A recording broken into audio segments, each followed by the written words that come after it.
So hello and welcome to the Everything is Black and White podcast on YouTube. If you're new to the channel, hit that subscribe button. Andrew Musgrove here, just walking up to the office now, and I thought as I'm walking up, why not do a player ratings video, because it was such a good game against Manchester United, winning 2-0 at St James's Park. A word for the fans first of all, absolutely superb in the terraces, nearly as good as the players' performance. What a team performance that was. I'd say nearly every man, if not every man, had an absolutely superb day yesterday. You know, really showed that Newcastle are here to stay. A little bit of a shame it couldn't happen a few weeks ago down at Wembley, but you move on, and I think this win gives them a huge boost. I mean, obviously it gets them 3 points, but it gives the camp huge confidence in their ability to not only get fourth, but maybe even third. They played Manchester United off the park. So let's get into those player ratings then, shall we? Start, of course, with Nick Pope. Now, let me just cross the road safely. I think Nick Pope's a bit of an interesting one. He didn't have too much to do when he was called upon to gather some tame shots from the Man United players. He did that, you know, as you would expect a top-class keeper to do. He did look a little bit nervy on the ball at times, though. There was a moment late in the second half when he took a big touch, and he was very fortunate that the Man United striker, I think it was Martial, didn't get in there. There was a couple of times on the ball he looks a little bit nervous. So with that in mind, with the fact that he didn't have much to do, so you can't give him a high rating, I'm going to give him a 6. And I suspect a lot of people will be saying, 6, what? I'm going to give him a 6 just because of the nervousness on the ball and the fact he didn't have much to do. Kieran Trippier now, has he checked that Marcus Rashford's in his pocket? If so, has he let him out? Because Kieran Trippier, absolutely superb. You know, when we heard that Marcus Rashford was starting, I think we expected him to. We know Man United like to do these little mind games about injuries. You do fear. Marcus Rashford is a superb player. He's arguably Man United's best player. So when you hear that he's starting, of course you're going to be a little bit fearful. But Kieran Trippier marked him out of that game. Marcus Rashford did not get a sniff. Man United fans, maybe even Man United might say, well, he wasn't 100% fit, wasn't at his best. Doesn't matter. You know, an 80% Marcus Rashford is a fantastic player. You know, he's better than most of the 80%. Kieran Trippier marked him out of the game. Kieran Trippier, you know, put loads of crosses in the box. I was so glad to see more crosses getting into the box yesterday, and Kieran Trippier was there doing that. We know he already ranks top in terms of the crosses into the box, so great to see. Marked arguably the best player on the pitch out of the game, so I'm going to go 8 for Kieran Trippier and 8 for Trippier there yesterday. The centre back pairing, start with Fabian Schär. Goodness me, doesn't he take a lot of hits to the head? It does worry me that slightly. In terms of you know, what he did on the pitch, tell you what, he looked good going forward, didn't he? There's a couple of times Man United just stood off him, and I'm not really sure why opposition teams stand off Fabian Schär. We know how good he is on the ball. We know he can really shoot a goal. Ridiculous. Looked solid at the back. You know, like I say, really tried to drive Newcastle United forward when they needed it. Yeah, wasn't troubled at all. So we'll go another 8 there, I think. Sven Botman, I'm going to go 8 again. I think the back line performed really well, partly because Man United just didn't push them. You know, you still got to stop what's in front of you. No doubt on Man United's quality.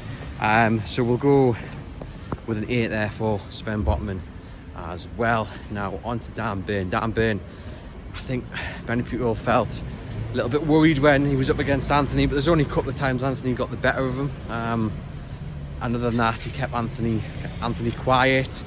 Again, good going forward, but a very controlled presence at the back. Kept Anthony quiet. That was the main task. He did that. So Dan Burn, I'm going to go 8 again. I thought Dan Burn had a really good game, actually, considering who he's up against. One of the trickiest wingers in the Premier League. So an 8 for Dan Burn. More of that. He's had 3 really good games, keeping Matt Target out of the side. He's done really well, I think. So an 8 for Dan Burn. On to that midfield. Thought it was a big day for Sean Longstaff. Obviously all the links to McTominay, who we saw, and McTominay had a shocker by all accounts. Me and Aaron will be talking about that in the podcast later. But I thought Sean Longstaff really had to step up yesterday, not only because it was good quality opposition, but because of all the rumours recently. He had a brilliant game. He really did have a really good game. Covered the ground, and also was getting forward, which is I think what we need to see more of. He started doing that in recent weeks, especially leading up to the final. It kind of died down after the final, but yesterday his best performance for months. So you know, he should have had a couple really. Man United did not control that midfield at all. That midfield ran Man United absolutely ragged. So Sean Longstaff, I'm tempted to give him a 9, but I think we need to see more of them performances on a consistent basis. So I'm going to go another 8. It's going to go another 8. Sean Longstaff. Bruno, he's just Bruno, isn't he? He's the best Bruno in the Premier League. He's the only Bruno, according to the Newcastle United fans. You know, he was absolutely superb yesterday, as always, just controlling everything. You know, and he's got that passion and aggression as well that, you know, sometimes the top quality players don't necessarily have in abundance, but he's controlling it. You know, you sometimes you see that aggression, you think someone's going to get sent off here. You're a little bit worried, but he was controlling the aggression, which makes him such a good player because he's a wind-up merchant. He's in the face, he's passionate, you know, gets the crowd going.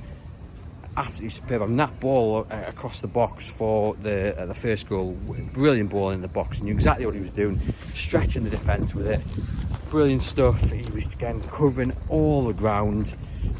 He's just unbelievable. I mean, if Newcastle United are going to get another player of his level, Steve Nixon deserves a medal, because to find another Bruno, it's going to be a hard task. So Bruno, 9 for Bruno. Yeah, we're going 9 for Bruno Guimaraes. Joe Willock now gets the first goal. Could have had a hat-trick, really. Not really sure how he missed either the first chance. He just tapped it into gear. That should have been in the back of the net. And then the one where he blasted it over the bar. I think he'll be having nightmares about that. But the important thing is that he did get a goal. He got the first goal. Opened the scoring. Great little header. Great movement. Stays on side. Again, you know, Newcastle United have got informed midfielders. There's a reason why Joe Linton didn't get back into that starting 11 like many people expected him to. It's because the likes of Joe Willock, Longstaff and Bruno are all performing really well. So with that in mind, he gets the goal. Should have had more. We're not going to punish him for not getting the first 2 chances. Joe Willock was he as good as Bruno? He gets the goal. I guess he gets the goal. He looked dangerous, getting into the box. He was putting in a few challenges as well. We'll go 9 for Joe Willock. On to Alan St Maxim, then on the left, I felt it was another big game for him, especially with Anthony Gordon on the bench, with Anderson, who replaced him at Forest and had such a good outing.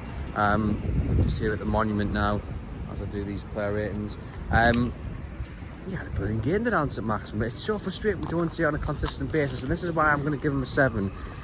Simply because, and you will say, well, if this is player ratings just based on the Man United game, then he should be having an 8 or 9, and I can see your point, but we need to see him performing on a more consistent basis, and we're not seeing it, you know, week in, week out.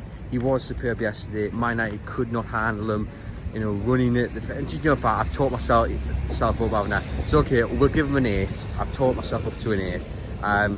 Yeah, Man United were absolutely rattled by him, and there was a few instances in the first half where he looked caught in 2 minds. He kind of wanted the Alan St Maxim role to run on and have a pop, but he was caught where they should pass it, and then the move broke down.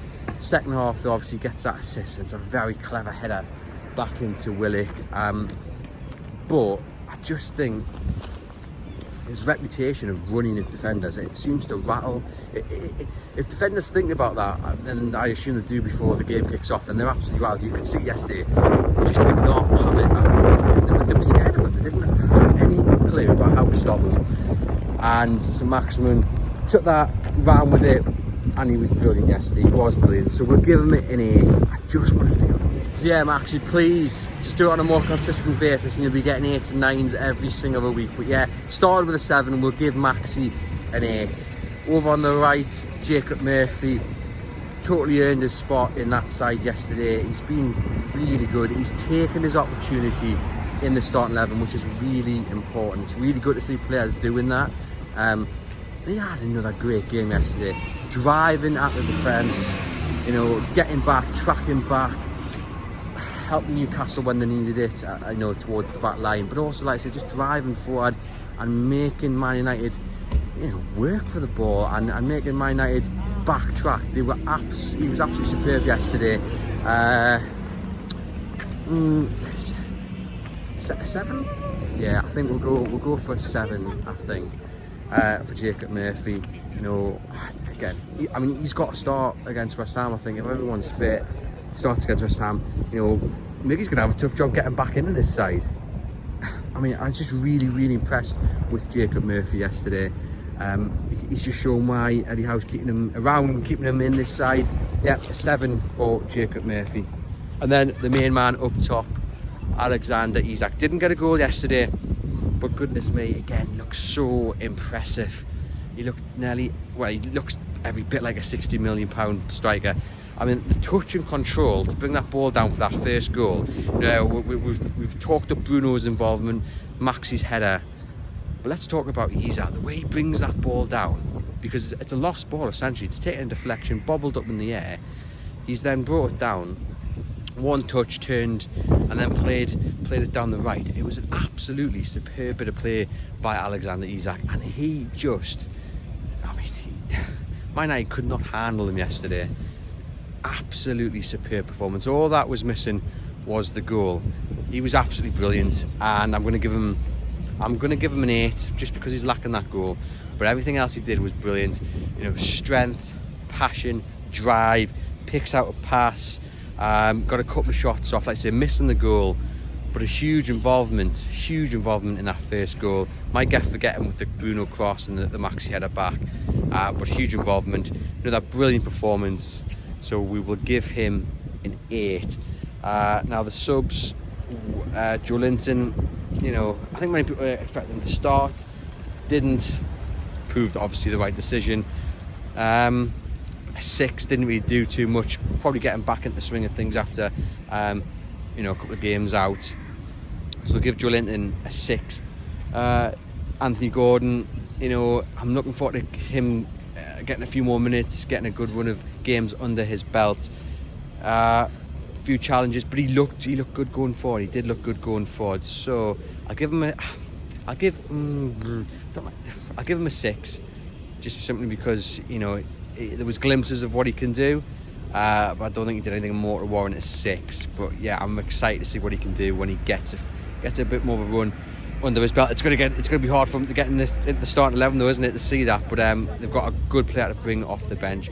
And then Callum Wilson, huge for Callum Wilson to get that goal, because obviously he's not been in the starting 11 recently. Isak performing really well. So for Callum Wilson to come off the bench and get a goal, that's what he's paid for. That's what it doesn't matter what else happens. If he gets a goal, that's what matters. He gets it. A superb header, good movement. He held up the ball really well. Yeah, I think just simply because he got the goal as well. I'm going to give him a.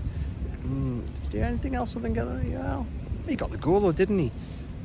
We'll go 7. We'll go 7 because there wasn't much else other than the goal. We'll go 7. But look, overall, a huge team performance, a brilliant performance. Dominated Manchester United. Should have been more than 2-0. Should have been 4-5. Big statement. Beating your rivals up to 3rd. If you're Spurs, if you're Liverpool, you're Brentford, you're Brighton, you're looking at this and you're thinking Newcastle United mean business here. Man United absolutely rattled. They were awful. Newcastle United thoroughly deserved it. If it finished anything other than the win, they would have been robbed. Crowd brilliant, subs team brilliant, and Newcastle United up to 3rd. What more can you ask for? So hit that subscribe button. Loads of Newcastle United content coming your way. Me and Aaron will be doing. Oh, there's the pigeons flying off there. Me and Aaron will be doing our live Monday show, the podcast. So look out for that later today. But for the meantime, enjoy your Monday and hit that subscribe button on the Everything is Black and White podcast.